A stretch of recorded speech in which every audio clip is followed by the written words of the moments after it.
ጤና ይስጥልን የተወደዳችሁ የገበያ ሚዲያ ተከታታዮቻችን የመስከረም 20 ቀን 2018 ዓ.ም ዕለታዊውን የምዕራፍ 2 የምሽት የዜና ዘገባችንን ይዘንላችሁ ቀርበናል። የተመረጡ ምጣኔ ሀብታዊ፣ ማህበራዊና ሌሎች አዳዲስ መረጃዎችንም በዜና ዘገባችን ላይ ያካተናል።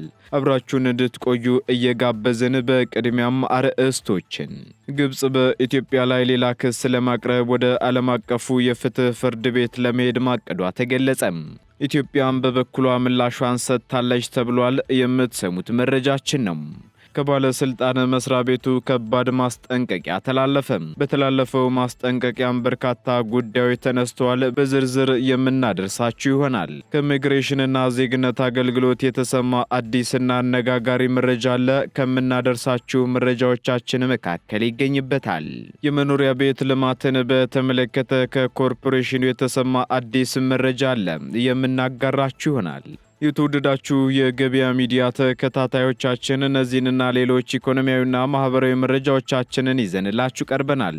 አዳዲስ እንዲሁም ትኩስ ኢኮኖሚያዊና ማህበራዊ መረጃዎቻችንን ለማግኘት ታዲያ የገበያ ሚዲያን እንድትወዳጁ እየጋበዝን በዝርዝር ወደምንመለከታቸው መረጃዎቻችን እናልፋለን።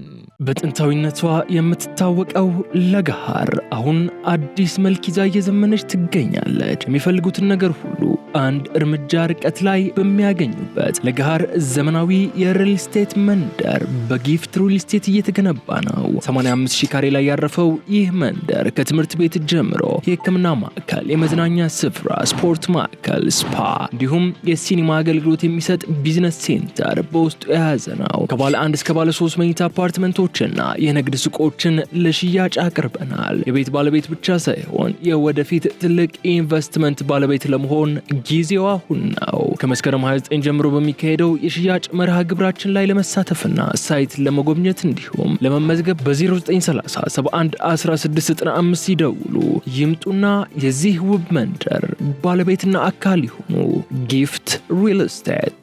ታላቁ የኢትዮጵያ ህዳሴ ግድብ በአዲሱ ስርዓተ ትምህርት ውስጥ ተካቷል ተባለም።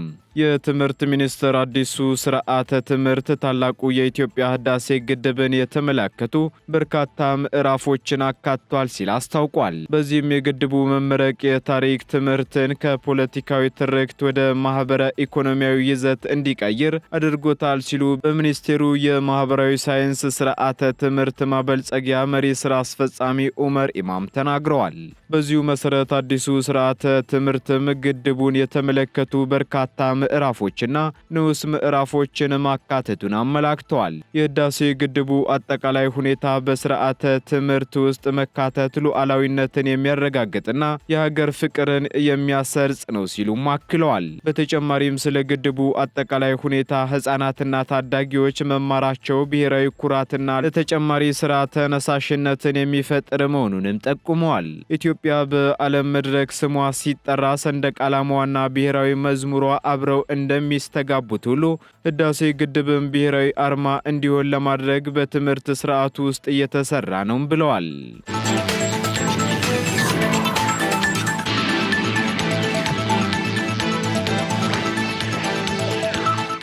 የአቢሲኒያ ባንክ መንግስት የሀገሪቱን የኢኮኖሚ እድገት ከማስቀጠል የተረጋጋ የማክሮ ኢኮኖሚ ከመፍጠርና የፋይናንስ ኢንዱስትሪው ለኢኮኖሚው የሚኖረውን አስተዋጽኦ ከማጎልበት አንጻር በርካታ የፖሊሲ ማሻሻያዎችን ወስዷል ሲል አስታውቋል።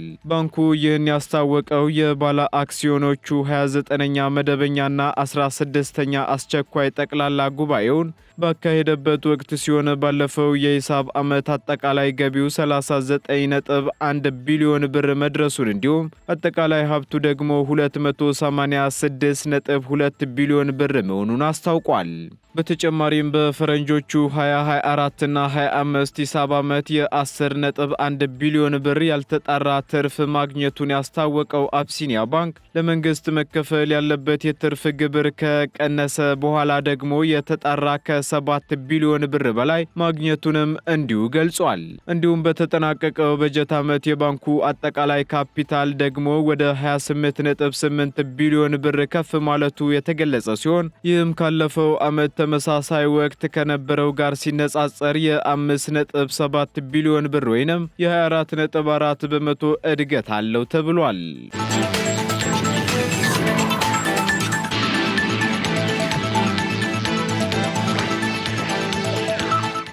የኢሚግሬሽንና ዜግነት አገልግሎት ከዓለም አቀፉ የፖሊስ ተቋም ጋር በትብብር ሊሰራ መሆኑን አስታወቀም። አገልግሎቱ ከዓለም አቀፉ የፖሊስ ተቋም ወይንም ኢንተርፖል ጋር በቅንጅት ለመስራት በሚቻልባቸው ጉዳዮች ላይ ውይይት ማድረጉንም አስታውቋል። በዚህም ተቋሙ ከዓለም አቀፉ የፖሊስ ተቋም ኢንተርፖል ጋር በቅንጅት መስራት ከሌሎች ባለድርሻ አካላት ጋር የሚሰራውን የአየርና የየብስ የድንበር ቁጥጥርና የድንበር ደህንነት ስራ በማጠናከር ረገድ ትልቅ አስተዋጽኦ አለው ሲሉ የአገልግሎቱ ዋና ዳይሬክተር ወይዘሮ ሰላማዊት ዳዊት ተናግረዋል። ከዚህም ባለፈ ሐሰተኛ የጉዞና የይለፍ ሰነዶችን በመጠቀም የሚፈጸሙ ወንጀሎችን ለመከላከልና ወንጀሎችን በመያዝ ህጋዊ እርምጃ ለመውሰድ እንደሚያግዝም አስረድተዋል። ዋና ዳይሬክተሯ አክለውም በትብብር መስራቱ ሽብርተኝነትና ድንበር ተሻጋሪ ወንጀሎችን በመከላከል ረገድ ከፍተኛ አስተዋጽኦ እንዳለው ጠቅሰው ይህም ደግሞ የሀገርን ብሔራዊ ጥቅምና ብሔራዊ ደህንነት ለማስከበር እገዛ ያደርጋልም ብለዋል። በቅርቡም ደግሞ የህግ የመረጃ ማደራጀትና ማጠናከር ስራዎችን በማጠናቀቅ ወደ ተግባር ለመግባት የሚያስችል የመግባቢያ ሰነድ እንደሚፈረምም ከኢሚግሬሽንና ዜግነት አገልግሎት የተገኘው መረጃ ያመላክታል።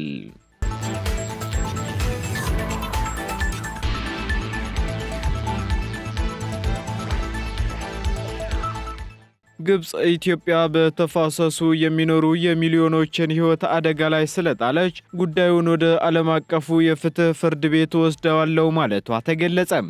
የግብጽ የውጭ ጉዳይ ሚኒስትር ባድር አብድላቲ በተባበሩት መንግስታት ጠቅላላ ጉባኤ ላይ ባደረጉት ንግግር ኢትዮጵያ በታላቁ ህዳሴ ግድብ ምክንያት በታችኛው ተፋሰስ የሚኖሩ ሚሊዮኖችን ህይወት አደጋ ላይ ጥላለች ብለው በመክሰስ ሀገራቸው ጉዳዩን ወደ ዓለም አቀፉ የፍትህ ፍርድ ቤት እንደምትወስድም ተናግረዋል። በዚህም በተባበሩት መንግስታት የኢትዮጵያ ምክትል ቋሚ ተወካይ ዮሴፍ ካሳይ በበኩላቸው ለግብፁ የውጭ ጉዳይ ሚኒስትር በሰጡት ምላሽ ግብጽ ስለ ታላቁ የኢትዮጵያ ህዳሴ ግድብ ያደረገችው ንግግር መሰረት አልባና አሳሳች ነው ሲሉም አጣጥለዋል። ግብጽ ስለ ታላቁ የኢትዮጵያ ህዳሴ ግድብ ተአማኒ ያልሆነ ክሶችን በተደጋጋሚ ወደ ተባበሩት መንግስታት የጸጥታው ምክር ቤት አቅርባለች ሲሉም አክለዋል። የግብጽ የውጭ ጉዳይ ሚኒስትር ኢትዮጵያ በአባይ ላይ የተናጠል እርምጃ ወስዳ ግድብ በመገንባት በሚሊዮኖች የሚቆጠሩ የግብጽና የሱዳን ህዝቦችን ህይወት አደጋ ላይ ጥላለች ብለዋል። ግብጽ ከዚህ በተጨማሪም ኢትዮጵያ በአፍሪካ ቀንድና በምስራቅ ናይል ተፋሰስ አፍራሽ የተናጠል ፖሊሲ እየተከተለች ነው ስትልም ከሳለች። የህዳሴ ግድብ ግንባታ መጠናቀቅ ለታችኛው ተፋሰስ ሀገራት አደጋ እየደቀነ ነው ሲሉ የግብፁ የውጭ ጉዳይ ሚኒስትር አክለዋል። በተመድ የኢትዮጵያ ምክትል ቋሚ ተወካይ ዮሴፍ ካሳይ በበኩላቸው ኢትዮጵያ ግድቡን በተመለከተ በተደጋጋሚ ዓለም አቀፍ ህግና መርህን መሰረት በማድረግ ምላሽ መስጠቷን አንስተዋል። አምባሳደር ዮሴፍ አክለውም የኢትዮጵያ ዘላቂ የትብብር ፖሊሲና የግብፅ አዋኪነት ያላቸው ልዩነት ግልጽ ነው ሲሉም አክለዋል። በመሆኑም ኢትዮጵያ በአባይ ወንዝ ላይ ያላት አቋም ዓለም አቀፍ ህግጋትና በእኩል ተጠቃሚነት ላይ የተመሰረተ እንደሆነም ገልጸዋል።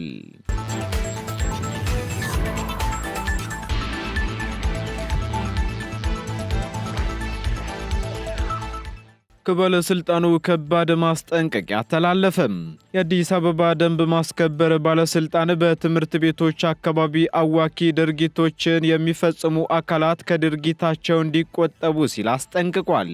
ባለስልጣን መስሪያ ቤቱ ይህን ያለው በትምህርት ቤቶች አካባቢ አዋኪ ድርጊቶችን ለማስቀረት ያለመ የባለድርሻ አካላት ውይይት እያካሄደ ባለበት ወቅት ነው። በዚህም ደግሞ አምራችና ብቁ ዜጋ ለመፍጠር በትምህርት ቤቶች አካባቢ የሚፈጸሙ አዋኪ ድርጊቶችን ማስቀረት ያስፈልጋል ሲሉ የአዲስ አበባ ደንብ ማስከበር ባለስልጣን ዋና ስራ አስኪያጅ ሻለቃ ዘሪሁን ተፈራ ተናግረዋል።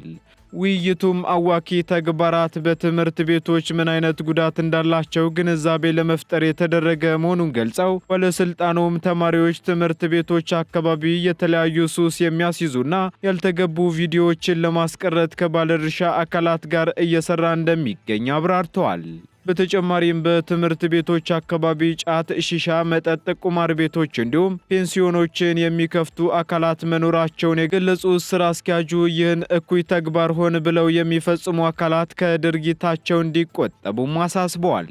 በተጨማሪም አዋኪ ድርጊቶችን መከላከልና ብልሹ አሰራርን እንዲሁም ደግሞ ሌብነትን ለመከላከል የህብረተሰቡ ሚና ከፍተኛ ነው ብለዋል። በሌላ በኩል ከቀናት በፊት በአዲስ አበባ ከተማ የሚገኙ የተለያዩ ቁማር ቤቶች አድራሻቸውን በየጊዜው እየቀያየሩ በመሆኑ ሙሉ ለሙሉ መቆጣጠር እንዳልተቻለ የከተማ አስተዳደሩ ደንብ ማስከበር ባለስልጣን ማስታወቁን መዘገባችን አይዘነጋም።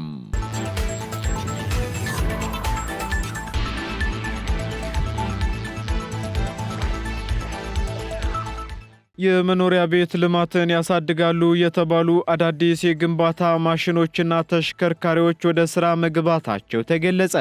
የፌዴራል ቤቶች ኮርፖሬሽን የመኖሪያ ቤት ልማት ዘርፍን የሚያሳድጉ ዘመናዊ የግንባታ ማሽኖችና ለግንባታ ሳይቶች የኮንክሪት ውህደት የሚያቀርቡ ተሽከርካሪዎችን ወደ ሥራ ማስገባቱን አስታውቋል።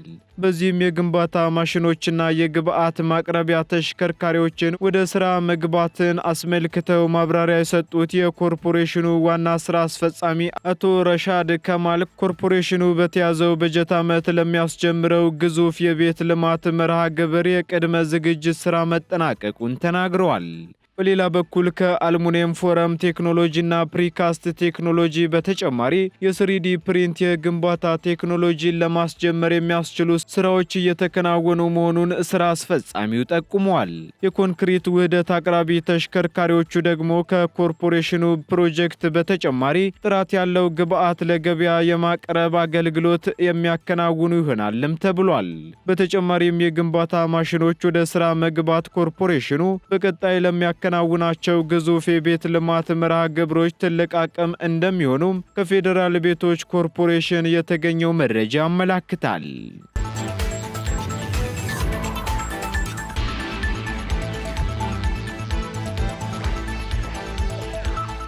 ቀጥለናል። ውድ ተከታታዮቻችን ወደ መጨረሻው ዝርዝር መረጃችን ስንሸጋገር ከፍተኛ ቢሊዮን ብር የግምጃ ቤት ሰነዶች ጨረታ መርሃ ግብር ይፋ ሆነም።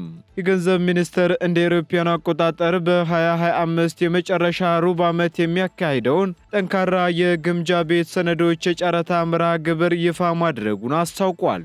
በዚህም ከመስከረም 21 ቀን እስከ ታህሳስ 15 ቀን 2018 ዓ.ም ለ3 ወራት ይካሄዳል የተባለው ይህ መርሃ ግብር በአጠቃላይ 243.05 ቢሊዮን ብር የሚገመት የዕዳ ሰነድ ለሀገር ውስጥ ባለሀብቶች እንደሚቀርብም ተነግሯል። መንግስት የሀገር ውስጥ የዕዳ ገበያን ለማጥለቅና ግልጸኝነትን ለማሳደግ በያዘው ቀጣይነት ባለው የፋይናንስ ማሻሻያ አጀንዳ ውስጥ ቁልፍ እርምጃ መሆኑም ተመላክቷል። በተለይም ይህ የዕዳ ሰነድ አቅርቦት በየ2 ሳምንቱ የሚካሄድ ሲሆን ለባንኮች፣ ለኢንሹራንስ ኩባንያዎች፣ ለጡረታ ፈንድና ለሌሎች ተቋማት የተረጋጋ የኢንቨስትመንት ዕድልን ይፈጥራል የተባለው። በሌላ በኩል ባለሀብቶች በአራት የተለያዩ የጊዜ ገደቦች ማለትም 28 ቀናት፣ 91 ቀናት፣ 182 ቀናትና 364 ቀናት ላይ መጫረት የሚችሉ መሆኑም ተገልጿል።